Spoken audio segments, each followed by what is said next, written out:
Hi, Kate Floss, citizen reporter, citizen helper out to everybody. Today I'm going to be talking once again about this thing called the common law. Now, what I want to tell you is that what we're learning about is that there are what people are doing, what the United Nations is doing is what a lot of people have learned to do through the United Nations and their sneakiness is how to attach the illegitimate onto the legitimate and make it seem like it's legitimate, or even can still be legitimate but gives it more power. And this is what's happened with this common law, is that yes, there is a correct common law that all of you can use and everybody can use, and that is called the 1688 Bill of Rights. But that I'm going to start referring to them as the written common law and the unwritten common law. Now, the unwritten common law has no power.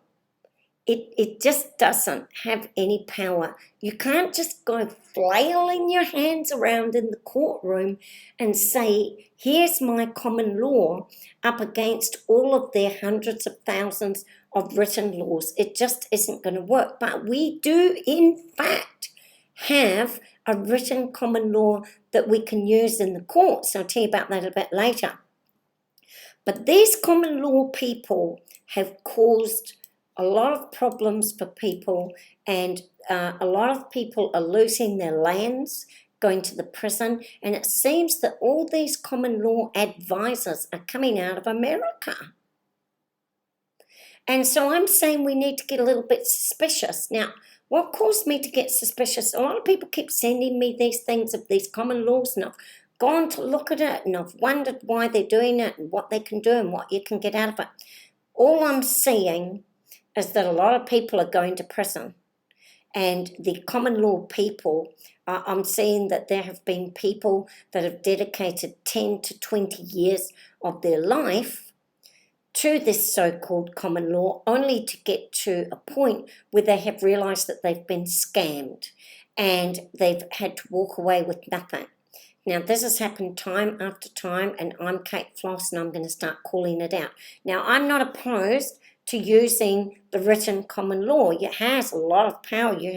And unfortunately, they've brought in this unwritten common law, tagged it onto the written common law for legitimacy, and unfortunately, it has defiled our true natural common law.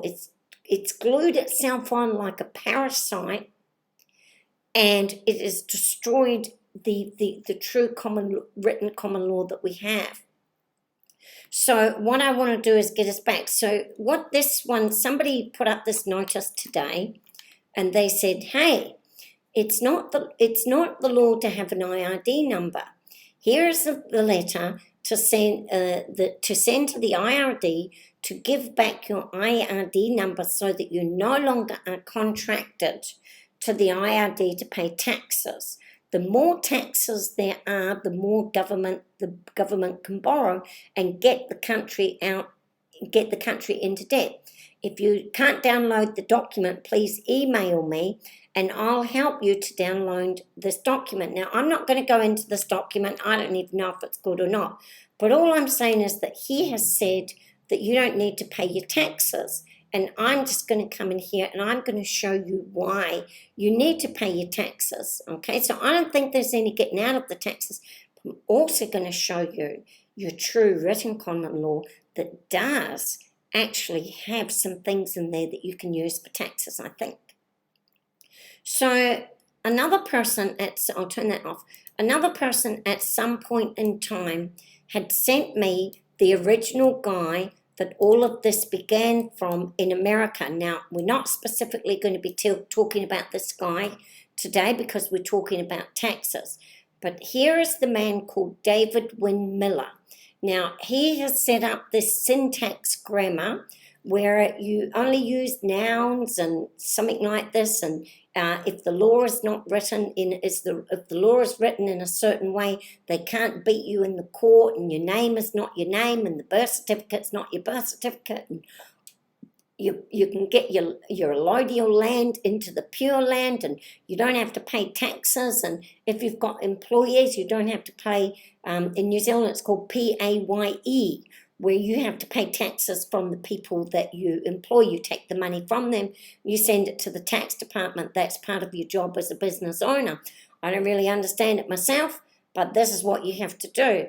And these people here, David Wynn Miller and all these other unwritten common law people, are saying that they've developed these new systems, and they're very focused on our native people, because our native people in New Zealand, Australia and Canada own a lot of pure title land. And that's what these evil, evil people are after, the pure title land of our natives that are protected by the Majesty of the Queen. They want to take it out of the protection of the Majesty of the Queen, and they want to take care of it for you. So this guy here is the beginning of this. This is talking about New Zealand Territorial Constitution. They want to rewrite our written common law, true common law from England. They want to rewrite this and give us the fake unwritten common law of the United States, which is called inalienable, which is very different from our pure common law, written common law that comes from the Majesty. They're not the same. And they're making changes, and they're going to change them to be ethnic Maori DNA tribal people. I don't know what they're going to change them. It's something to do with genetics and all of this. And he's come along with all this stuff. So let's just go and see about David Wynn Miller. What does it say about David Wynn Miller? What it says is that, so he was the one that came up with the syntax, and he reckoned if he spelled his name in a different way and he put these little dots and dashes, that he was no longer allowed to be called to the court and no longer under the jurisdiction of the court. And then he brings up all the stories, but he said that, hang on, as he became more popular, he went out into the countries of New Zealand. He went out into the countries, hang on, let me find where I saw it. I hate this when I get on here and I know what I'm talking about, and then I lose the place. So he went to the English-speaking countries of Canada, Australia, New Zealand, and the United Kingdom. Now, all these common law people, that, the African scams, the Africans would send a letter to your email and it would say, oh, we have found that we have $20 million in tax credits that are owed to you, and if you just send us your email and your address and your name and all of your particulars, your passport number, your tax number, if you send us all of that, we're going to be able to send you this $20 million of tax that has been sitting here waiting for you for the last 50 years, and we've just discovered you. And as a lot of the English people knew that all of this, they weren't falling for it. So they came up with a new scam that comes right out of the annals of America, where they found this new scheme called the common law, and the syntax, and where if you spell your name in a different way, then you're no longer under the jurisdiction of the court. That if you claim your indigeneity and you're under Indigenous rights, then you are not under the jurisdiction of the courts, and you can go and do whatever you like. You don't have to pay your taxes. The places where he was focused on was New Zealand, Australia, Canada, and England, but mostly especially in New Zealand. They are so after our New Zealand native people, and so is the United Nations. They have found them to be very susceptible to, you can just about tell them pigs will fly, and I'm not saying that they're stupid people, but they're very susceptible to people that they look up to, and they're very trusting.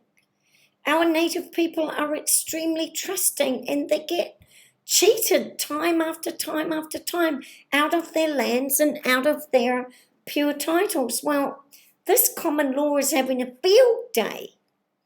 And so they've gone in. Now, so they've gone into all these countries. Now, here are some of the cases here. These are all the people that have gone to prison because of David Miller's syntax. Here is a man, Paul and Myrna Shark used Miller's language for tax evasion in Alberta, and they both ended up getting sent to the prison. In October, William Sarita, a naturopath, went to jail for contempt of court when he tried to address the judge in Miller's language for a tax evasion trial. Here's another man who went to prison on 7 counts of slander of title and was sentenced to 5 years of prison using David Miller's syntax, and it was called paper terrorism. You know, the only persons not going to prison out of all of this are the people that are teaching the innocent natives of our countries that they don't have to follow the system. Here's one here saying, "Hello, how you doing?" You always know they're up to mischief when they come up with, "Hello, how you doing?" And they're going to be drawing you into all of these things. Now, Jerome Mueller was jailed for tax evasion, part of a loose-knit group calling themselves Free Men on the Land, Patriots. Mueller is the adherent of the truth language professed by David Wynne Miller, and he ended up also going to prison with his taxes dated back to 1993. Now, when did all of this begin to occur? Well, it started in New Zealand in 1990 when they brought in this fake 1990 Bill of Rights that had no power and attached the United Nations parasite onto it. The United Nations had no power. So they came up with all these laws, and then they created the 1990 Bill of Rights in New Zealand. Now, we do, in fact, have a 1688 Bill of Rights in a written common law. It is in the written common law, right? We do, in fact, have that. And what they did is they brought in this parasite 1990 copy of it, kind of like the coronavirus. And they attached onto it the United Nations that had no power. And then they called themselves a Bill of Rights. And you couldn't differentiate between the Bill of Rights of the 1990, which was attached to the UN that had no power, and you couldn't differentiate it to the 1688 Bill of Rights, which was also our common written law in New Zealand. And then they attached the parasite on to the host. That's what they're doing. They attach the parasite onto the host, and then they try to use the parasite to win things that they want that the host would normally never allow. And you might as well call this a parasitic law. It's a parasitic common law and a parasitic United Nations and a parasitic Human Rights Act. And this all came about in 1990. And David E. Miller sprung up in the 1990s, right? And all these people, and he's went to Hawaii, all these people are going to prison. And what you're not hearing about is because when the people go to the court and they bring in their David E. Miller or one of these other parasitic common law languages, when they bring it in, because the courts don't recognise it, they don't write about it. They only write that this person went to the prison because he didn't pay his taxes. It's only when you go and research much deeper that you realise that this person used all of this parasitic common law in the courts, and because of that they lost, and not only did they lose, they got double sentence because of it. And it's so deceptive. So anyway, then it's come to my attention some new common law courts, which is this one here.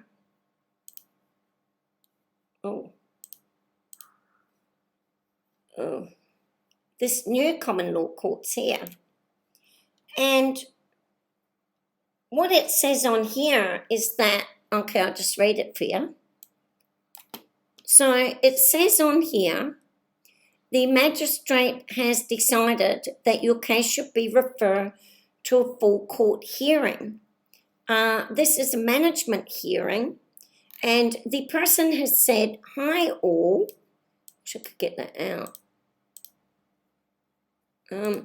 The person has said,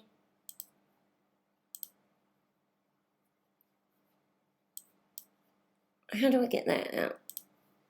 All right. Yeah. Okay. The person has said, hi all, I sent the opportunity to withdraw notice to the court, and they've sent me this. What should my next step be? Am I right in thinking I shouldn't attend their court?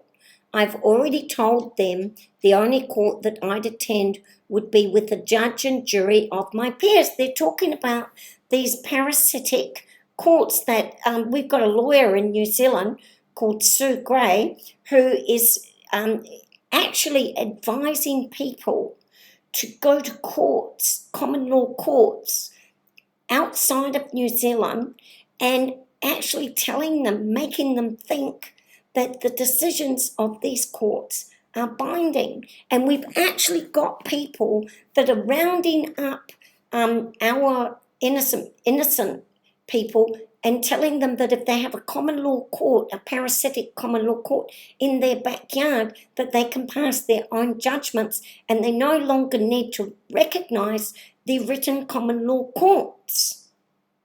And so she's been told that she doesn't need to attend court because she's going to use her name in a different way. And she has said that she sent a letter to the court, and she's told them that she will not be attending the court because she will only recognise a judge and a jury of her own peers. She says, I've read the affidavit, just wanted to confirm, thanks in advance. And so here she's written this letter, and they've sent warning. If you do not attend, the court may still deal with your case in your absence. And if the court does not have up-to-date information about your financial circumstances, you may be ordered to pay a fine that is more than you can afford. So the courts are saying, if you don't come to this court and you don't recognise our court, we're going to make the judgment without you. And you know what they're going to do next? If you don't pay that money that they make of that judgment without you, where you've not taken your opportunity and your right to speak for yourself, do you know what they're going to do? They're going to send the police to pick you up, and they're going to put you in the prison, and you're going to say, I don't recognise your prison. I only recognise the judge of my peers. But you know what? They're going to put you in the handcuffs, and they're going to put you in the prison. And you know what they're going to do next? They're going to take any piece of property that you own, and they're going to sell it up to the value of what they're owed. So if you own a house, they're going to take your house. If you own a car, they're going to take your car. If you don't own any of those, they're going to take your furniture. If you don't own any of that, Any time after you get out of prison, any time that you get a job, they're going to take it from your salary. If they can't take it from your salary and you're on a benefit, they're going to, and all the time, this fine is collecting interest upon interest upon interest. It is never, listen to me, it is never going to be cleared until it is paid. So, if you don't attend these hearings and you don't speak up in the language of the written common law, you're going to lose and you're going to prison, just like, now there's another case down here. Here's another one. So she says, I was wondering if anyone can help. I'm at the point where I don't know how to handle this. About 10 minutes ago, I had an enforcement officer show up. I didn't open the door to remove goods. I spoke to him through the door about unpaid council tax. He said he's coming back with a locksmith, which is his right. I told him I'm the babysitter and I don't open for strangers. She says I'm shaking, and he leaves some papers, but I haven't opened the door to see them. A police car is sitting outside my flat. This is what they left. What now? How do I handle this? First of all, I'm going to say something to this lovely person. First of all, I'm going to say to you, now I'm only Kate Floss and I'm not a lawyer, but I don't know why the lawyers are not telling you people, because I'm just ashamed of the government and the courts for not informing people of the truth. First of all, she reckons she's a babysitter. If she was the babysitter, she wouldn't be writing this damn letter for a start, because if she was the babysitter, she would have taken this letter and handed it to the owners of the house, and it would have been none of her business. So I'm calling out that she's lying on the babysitter. She's got a wink, wink. Wink, wink. I'm only the babysitter, wink, wink. So I don't open the doors, wink, wink. She's got a wink, wink out there, because these parasitic common law fakers have been telling people that if you don't open the door, if you don't accept this paper, then you are no longer, then you are not under that jurisdiction. This is a fallacy. If they can prove that it's been sent to the address, and they can prove that you're at that address, and they can prove at any point that you have knowledge of this, and obviously they have knowledge of it. It's been left at the door. They know the people live at that place. They have the evidence that the people live at that place. Just saying that I didn't open the letter or I didn't touch the letter, it ain't going to get you out of it. Now, this has got to pay $1,250, which is outstanding, and I will reattend your premises from today, and I may remove your goods, which will result in the additional cost of £110 plus 7.5% of any debt over £1,500. The removal can be done in your absence. If I apply at the magistrate's court for a warrant of entry as the law directs, if you ignore this notice. So this is what he's saying. He's saying, you know what?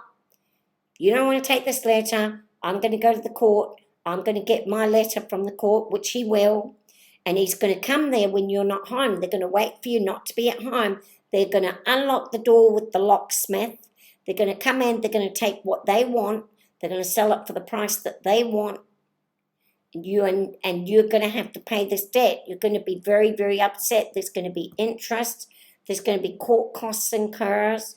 It's just going to get out of hand. Now, we see here is a case. This is a tax case. And this is a man here. Now, this man here is called, they're calling him New Zealand's biggest ever tax fraudster, John Bracken. He was jailed. Now, this man here seems to me to be a very good man. He had run a farm for decades. He had run his businesses for decades, and some freak common law parasitic person has gotten onto him, and they have said to him, hey, you don't have to pay GST, you don't have to pay IRD, you don't have to pay your taxes. And he just got jailed for 8 years and 6 months. Not only did he get jailed for 8 years and 6 months due to these common law fraudsters, not only that, he lost all his property. They confiscated his farm. This man has lost everything. By the look of him, he might even die in prison. He can barely read. It depends if he can barely read. I won't say that he's lying there, because I've got a brother in New Zealand who can barely read, 2 brothers actually, that went through a very faulty school system. And luckily for me, I was raised in Australia and I went through the Australian school system, so I can read very well, but my brothers can't. They were raised in their early years in New Zealand. Now, this man here, John Bracken, this is what he said. There was a guy there, his stalwart supporters. These are the common law groups were at the court with him. His Mackenzie friend at trial, Peter Helmbright, which I'll have to research them, who yelled, it will be appealed, it will be appealed. And he says, the court has no jurisdiction to impose it, and the court has defied previously agreed initiatives for better relationships between the native New Zealand Maori and the Anglo authorities. What they're calling in here is they've gone to all of our native people and they've told our native people that if they set up their own little common law groups in their community with their tribes, and they set up all of their own customary laws, that they are no longer bound by the jurisdictional, institutional laws of the courts. And they're telling them that they don't have to pay taxes on their lands. They don't have to pay rates on their houses. They're telling them all of this stuff. And the people are going to the court and they're saying, there was another bit here.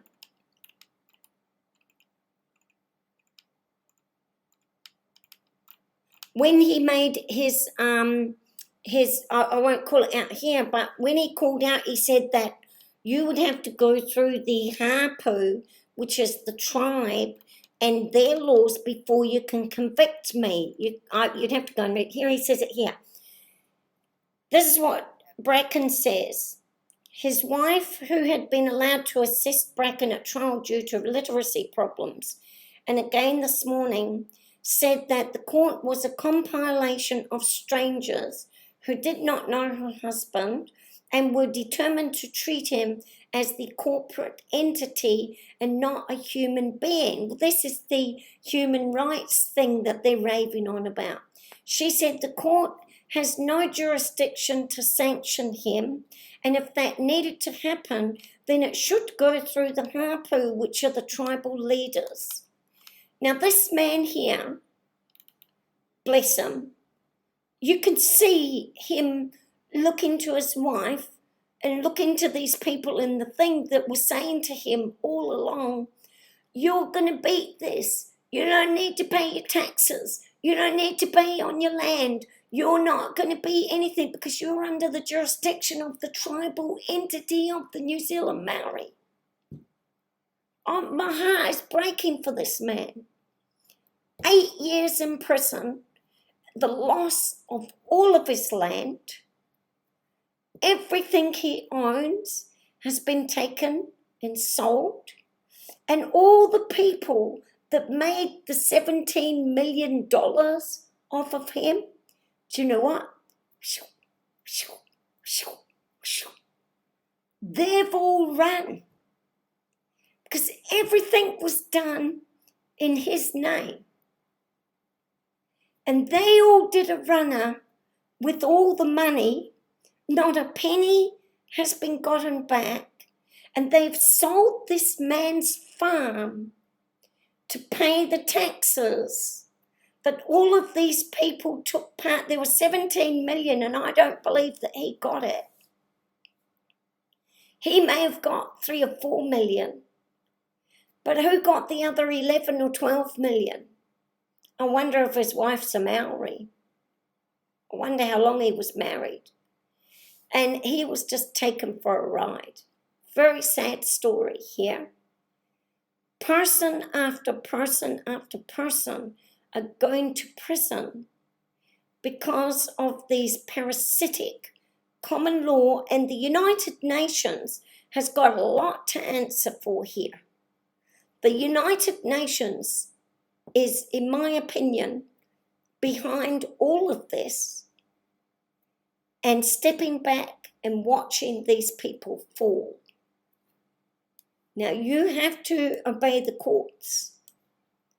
A lot of people are going to prison because they're being told that they don't have to obey the courts. You have to obey the courts. Now, here's another man, a kiwi fruit man, jailed for evading $244,000 in tax. He had been told by the common law people, and this is Liz Lambert and some of those counterspin. Now, please don't quote me, and I'm only saying from my very limited, so don't go and hit me with a libel or anything like this, but from my limited knowledge, they've been telling people that they don't have to pay PAYE or GST. Now, I'm a bit stupid when it comes to taxes, but I think that when a business owner hires an employee, when the employee's salary is done, the business owner must remove the PAYE, which is the tax first, and the GST first, and then they must send that money to the tax department, right?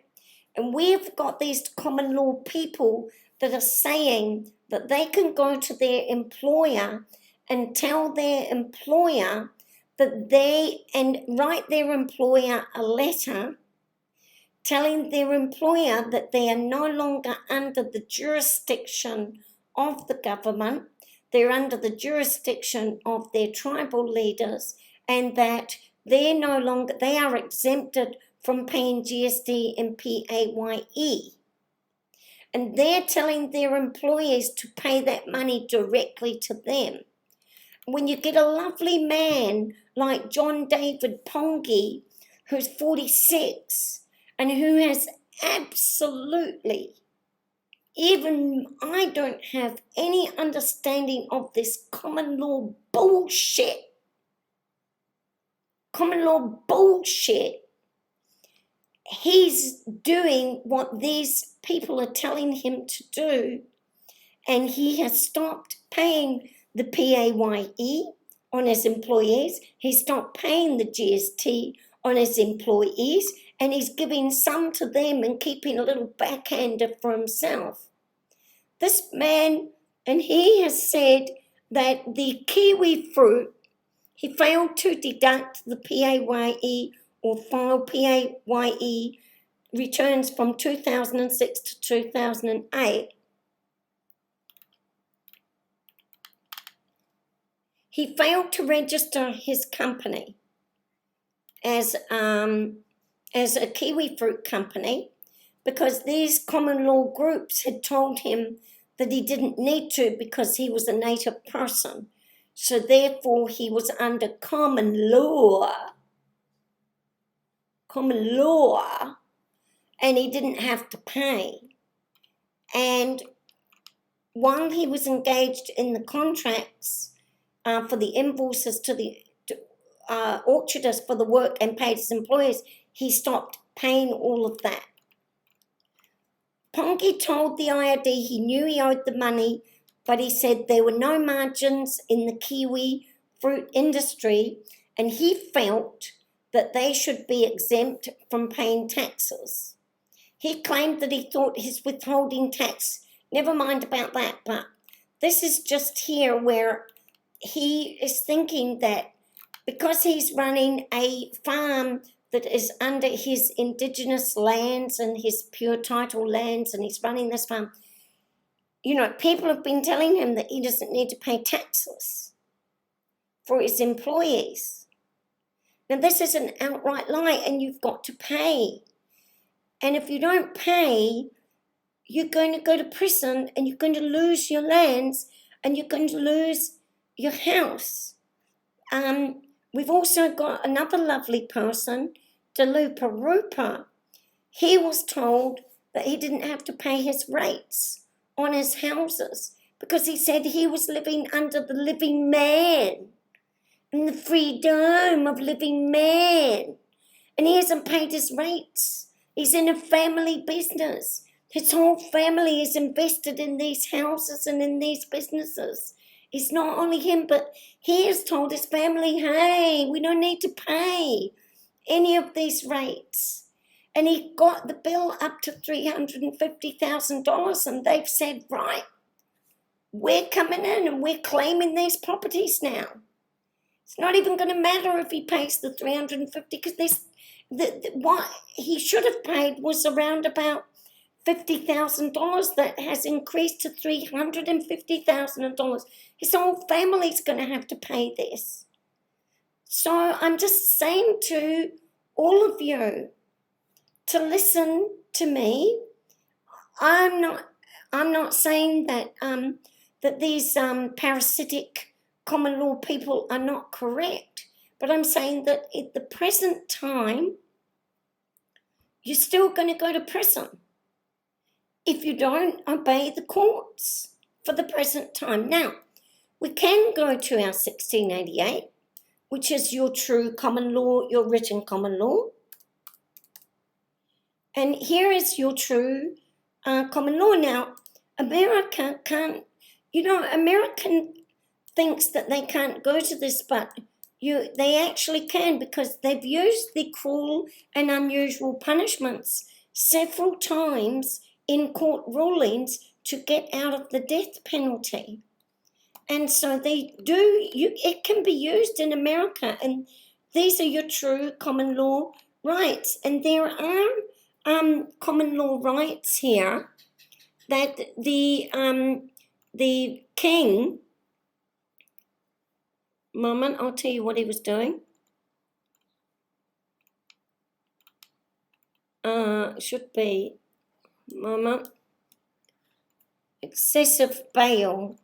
So here it's got excessive fines that have been imposed. So if you think that your taxes are excessive, you actually can go to the courts and say to them, the taxes and the rates are excessive now, and the people are no longer able to pay. And you can go as the group and you can complain about the taxes. You can complain about the fines that are being imposed on the people. You can say to the courts that the government is using money. So here's one: by levying money for the use of the crown by the pretense of prerogative for another issue or in another manner than the same was granted by Parliament. Well, Parliament is the people. When we grant our monies to the Parliament and they take those monies and they use those monies for things that were not given that money for, that is a misuse of our money, isn't it? So, for example, when they created all the Health Act and they took all of our money that we paid for health care for the government hospitals and they put it into all of these vaccines, we never signed up for that. So that they've overstepped. It is a pretense of prerogative. They just said, we're going to attach this Parasitic Health Act onto the common law health, the correct common law health acts, right? And we're going to take all of the funds from there and put it over here to this place where we knew you were never going to agree, that is parasitic, and that is a pretense of prerogative. So you can go there to them. Now there is one for taxes here somewhere.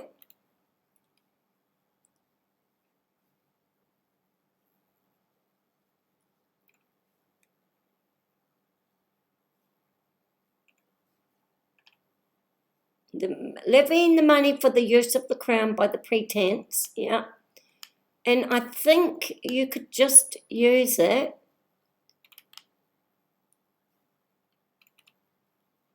I think you could just mostly you should use it. You can use it in excessive bail and excessive, I think it would be excessive fines. Several grants and promises made of fines and forfeitures. You could use it under excessive fines and forfeiture. So what has happened here is like this lady here. Have I kept her? So here's this lady here. So she has said, so here's this lady here. She has said that she doesn't want to pay this fine. And so she wrote rather than writing a letter to the court and saying to the court, I don't accept your jurisdiction or any of that, what she should be doing is taking this and taking her 1688 Bill of Rights. Where is that? Let's see if I can find that now in amongst there somewhere. Right. So, where's she? Right, here's she. So, you get your 1688 Bill of Rights here, and you can see here that you've got your excessive fines and forfeiture and excessive forfeiture. It comes under forfeiture of person here.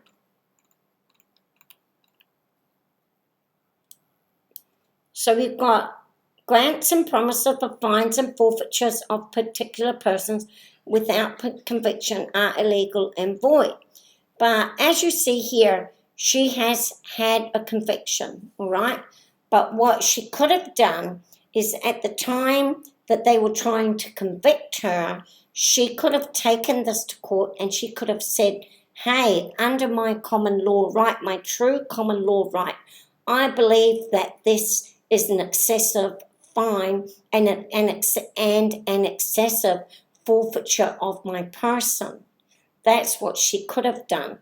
And then the judge would have said, well, why do you think that that fine is excessive to you? And she will say, well, it's excessive because of this reason, and this reason. And the judge would have said, well, how much can you afford to pay? And she would have said, well, I mean, you're still going to have to pay. But she would have said, you know what, I've got 2 kids, I've got all this problems, and I can afford to pay this much, but I can't. And you know what?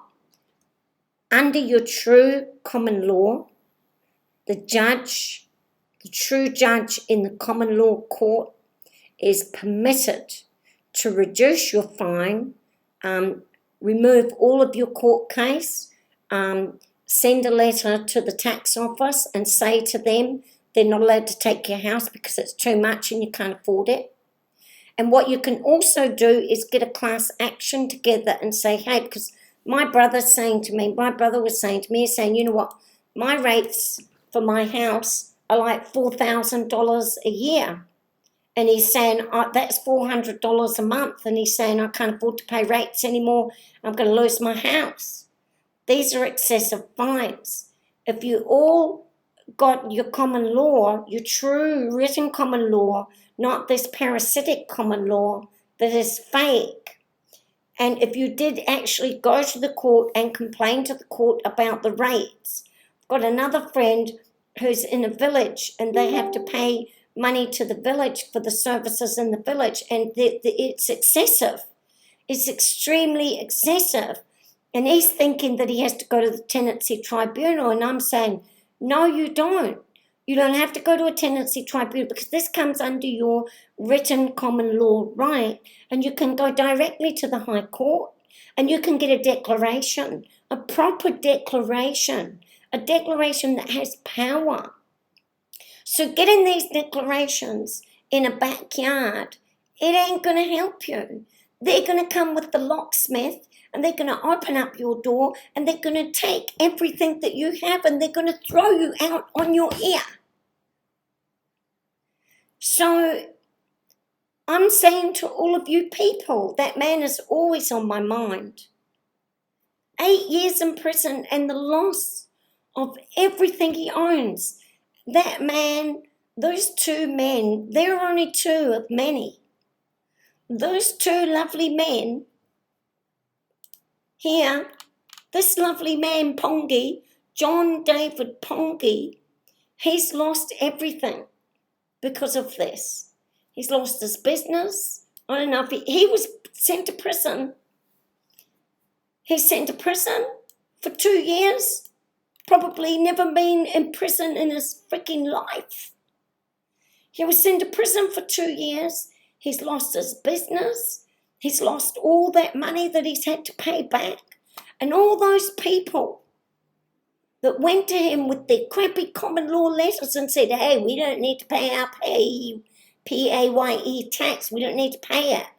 All those people that deceived him and collected that money, they've all done a runner. They didn't pay it back. He has to. And he's in the prison. John David Pongi. His face is all over the paper. There's a crime occurring here. New Zealand, Australia, Canada, there is a crime here. And these people here are not the criminals. They're innocent people that can barely read and write, that were paying their taxes year after year, and these parasitic common law people came along and said to them, hey, you don't have to pay your taxes if you put your name in the capital letters or whatever they're freaking telling you. Look at their faces. Look at them. I'm so angry about this. Look at his face. He's saying, what? But he's not even angry. He's just like, his face is looking like flabbergasted. He's like, you all told me that if I did this and I put all of my corporations offshore, and if I sent all my money offshore, then I wouldn't have to pay any taxes. And I could do all these tax invoices and claim and send it offshore, and I would not be liable because I'm standing under my tribal ancestral rights. They told him that. And he's in prison and lost everything. These two men, put away my face. These two men, he's standing there with his little book, and my concerned objection, only my hapu, my kawatanga, and I don't know what else is on there. It's pretty sad. And the court, you know what is even more terrible about this? The court allowed his wife to defend him using parasitic common law. The court should have thrown his wife out on her ear and got him a proper lawyer and sat him down and explained all of this to him. Let him do his guilty plea. Let him make his, he could have made it, you know what he could have done? He could have used as his defense that he had been deceived by these parasitic common law people. He could have said, yes, I'm guilty. He could have organized a payment plan where he perhaps lost some of his property and kept at least enough of his property that he had a place to live, maybe negotiated a short prison time. But because these parasitic common law people kept pushing him to the end, he lost everything.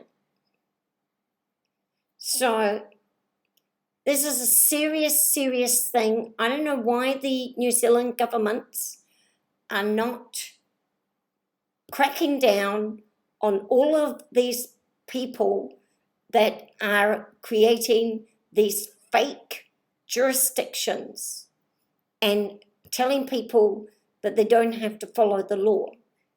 That is the crime there. That is the crime. And all of these people that have lost everything, they need to be vindicated. They're the victims here, I believe. This man here, Bracken, he is a victim. And this man here, Pongi, he is a victim. And they're sitting in the prison today. All of these David Millers here, every single one of them, 1998, 2001, 2002, 2005, 2006, 2008, 2012. They're all victims. They've all been sent to prison. From Hawaii to Canada to New Zealand to Australia to England. They're all being sent to prison, and they are all innocent parties that have been deceived. So that's it from Kate Floss today. I hope that I have given you. Now there's a new one coming up. They're redeveloping these all the time. There's a new one coming up called the digital data of your hapu, of your tribes. They're taking you into dark rooms. They're taking you into Zoom meetings. They're writing up all these papers that look very legitimate. And I'm begging all you people, I'm saying to all you people, you do have a written common law. And it is under the 1688 Bill of Rights. And if you want to know how to use it, you can come and ask me and I will help you. And it will win you in the courts. But you have to follow the courts. We've got a lot of people not following the police. The police are dumping them on the ground, flipping them over, handcuffing them, and taking them to the prison. And the people are saying to them, why, I belong to the tribe and I'm under my little $50 card that I bought. You know, people are being injured here. They really are. And it's about time that the government stood up and went up against the people that are causing all this chaos in our society, to the innocent people that are going to prison over all this shit. So, you know, there's new ones coming up. I'm opening up my new website coming up. I've got a new website coming up. And in our website, we're going to be using our 1688. And if you've got a problem, you can come and see me. And I'm going to show you how you can use the 1688 written Bill of Rights that is recognised in every court of America, New Zealand, Australia, England. Every single one. You were born to this written common right. And it's recognised, and I'm going to show you how you can win your cases using it. So we're getting that set up as we speak. Keep following Kate Floss. And I love you all out there. See you later.